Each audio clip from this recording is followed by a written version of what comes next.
பேர் புவனேஸ்வரி, கடலூர் மாவட்டம். என்ன பொறுப்பு வழங்கப்பட்டிருக்கு உங்களுக்கு? செயற்குழு உறுப்பினர். கட்சியை நல்லபடியா நடத்தணும் அப்படின்னு சொன்னாங்க. எங்க எல்லாரையும் எல்லா பொறுப்புல இருக்கிறவங்களையும் நல்லா ஒர்க் பண்ண சொல்லியிருக்காங்க. 2026 தேர்தலுக்காக நல்லா ஒர்க் பண்ண சொல்லியிருக்காங்க. வலுப்படுத்த மாவட்ட வலுப்படுத்துறதுக்கு என்ன மாதிரியான அறிவுரைகள்லாம் வழங்கப்பட்டிருக்கு? ஸ்பெஷலா நீங்க என்ன அவர்கிட்ட சொன்னீங்க? என்ன சொன்னாங்க இந்த மாவட்டத்தில்? நாங்க எல்லாரும் அண்ணனுக்கு சப்போர்ட் பண்றோம். எங்க அண்ணன் தான் எல்லாமே எங்களுக்கு எங்க எல்லாரையும் வாழ்த்துக்கள் சொன்னாங்க.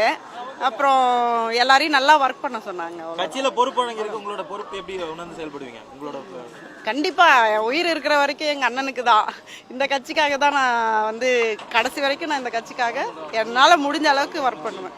குறிப்பா வெளில போனவங்க, இதுக்கு முன்னாடி போனவங்க உங்களை நம்பிதான் கட்சி ஆரம்பிச்சிருக்கேன் அப்படின்ற மாதிரி நிர்வாகிகள் பேசதான் சொன்னாங்க. அந்த மாதிரி என்ன சொன்னாரா? ஆமா, அப்படிதான் சொன்னாங்க. அண்ணன் உங்க எல்லாரையும் நம்பிதான் நான் அரசியலுக்கு வந்திருக்கேன், கட்சி ஆரம்பிச்சிருக்கேன் அப்படின்னு சொன்னாங்க. நாங்க எங்க உயிர் உள்ள வரைக்கும் எங்க அண்ணனுக்கு உண்மையா இருந்து இன்னும் கொடுக்கல. ஈரோடு மாவட்டம் பவானி சட்டமன்ற தொகுதியிலிருந்து வரேங்கன்னா பிரபு என் பேர். எனக்கு ஈரோடு கிழக்கு மாவட்ட செயற்குழு உறுப்பினராக தளபதி கையால் எனக்கு பதவி வழங்கி கொடுத்துருக்காருங்கண்ணா. தமிழக வெற்றி கழகம் ஆரம்பிச்சு 1 வருஷம் ஆக போகுது. பல்வேறு பிரச்சனை தாண்டி இந்த பொறுப்புகள்லாம் வழங்கப்பட்டிருக்குன்னு சொல்லப்பட்டிருக்காங்க. அந்த வகையில் பல்வேறு பிரச்சனைகள் இல்லைங்கன்னா என்னென்ன பண்ணணுமோ பேசிக்ல இருந்து கிரவுண்ட் லெவல்ல இருந்து அடிமட்டம் என்னென்ன பண்ணணுமோ அது படிதான் கொடுக்குறாங்க. மாவட்டத்தில் பொறுப்பு வழங்குறது எவ்வளவு சிக்கல்கள்? சிக்கலே கிடையாதுங்கண்ணா, சிக்கலே கிடையாது, எந்த சிக்கலும் கிடையாது. ரொம்ப நன்றி. விஜய் சார் பாத்தீங்கன்னா என்ன சொன்னாரு? வாழ்த்துக்கள் சொன்னாரு. இந்த பதவி சிறப்பாக செயல்பட சொன்னாரு. நாங்கள் கரூர் மாவட்டம், கரூர் கிழக்கு மாவட்டமாக இப்போ பொறுப்பு கொடுத்துருக்காங்க. கிழக்கு மாவட்டத்தில் மாவட்ட இணைச் செயலாளர். மாவட்ட செயலாளர் யாருக்கு கொடுத்துருக்காங்க? பாலு அவர்களுக்கு கொடுத்துருக்காங்க. சரி, இப்போ என்ன கூப்பிட்டு பேசினாரு தளபதி? என்ன மாதிரியான அறிவுரைகள்லாம் வழங்கப்பட்டிருக்கு?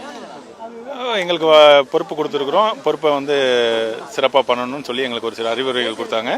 2026 தேர்தலுக்கு ஆயத்தமாகுங்க அப்படின்னு சொல்லி இணை செயலாளர் பதவிக்கு கொடுத்துருக்காங்க.